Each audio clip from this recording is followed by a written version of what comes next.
To begin our clay lily pad, we're going to take our clay and split it into 2 equal chunks. I'm going to take one chunk and I am going to start to make it into that sphere for my pinch pot. So I'm kind of rolling it around. I'm squeezing it just like I would pack a snowball together. It's not perfect, and that's okay. I'm going to take my thumb and push my thumb into the clay, not through it. Now my fingers are going to try to squeeze and find my thumb. I'm going to rotate it about 4 times, squeezing and rotating it.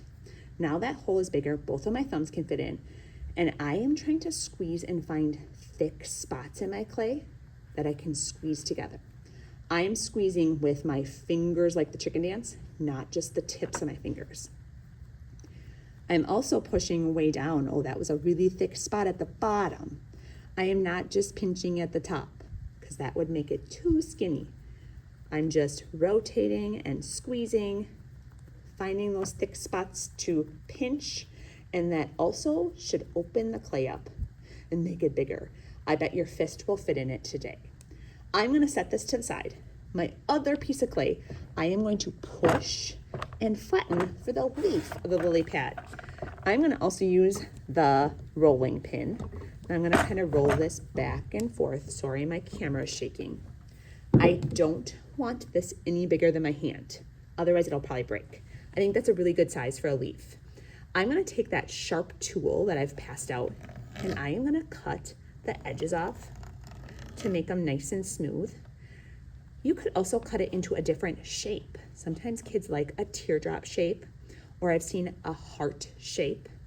You could just lightly draw that shape with your tool before you cut it out so that you like it. If you don't like it, look at that. I can just erase it. All right, I've got the leaf, I've got the flower started.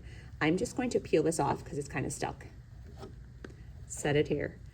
I am now going to turn this flower into a flower. Right now it looks like a pot. I could pinch and kind of bend the edges out. I could do a fancy, if you've ever made a pie crust, you could pinch in a special way like a pie crust. You can also use this tool to cut.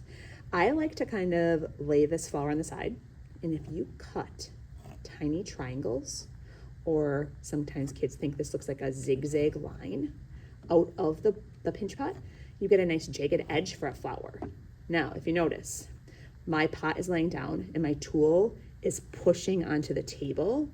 That is the easiest way to make the cuts on the flower. If this is too tricky, it's okay to just pinch. Make it look different that way too. All right, I am pinching all the way around. I'm taking quite a bit of clay out. Look at all those triangles.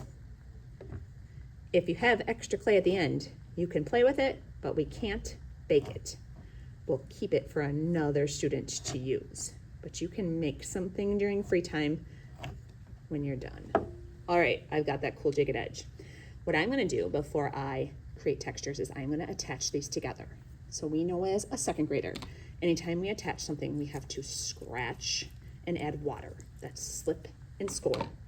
And then I can't just let it sit there. It'll come right off. I have to push and smear the clay together. So I'm gonna pick this up. When I try to smear these pieces together, I kind of have to push the clay down, pushing that pinch pot down into the leaf gently. If you don't like how it's smushing together, we can fix it after. Okay, now I can kind of rest it. This is the most important part of today's project, is making this work nice and neat. You can use a little dab of water to help smear and smooth your clay. Don't use too much because it's like glue. It'll make it slippery. Just a little bit will help you smooth those edges. I would take more time on that, but I want to give you guys time to work. You can use the tools at your table to add decorations, textures into your flower. You could add textures into your leaf. Maybe we see the veins of the lily pad leaf. I am pushing lightly. If I push too hard, I could cut my clay. When you're finished, find a teacher. They will write your name on the bottom of your leaf, and it's gonna go on the back counter to dry. your job, you can play with your extra clay. If you don't want it, it can come to the store counter. Make sure you clean up your tools before you clean your hands.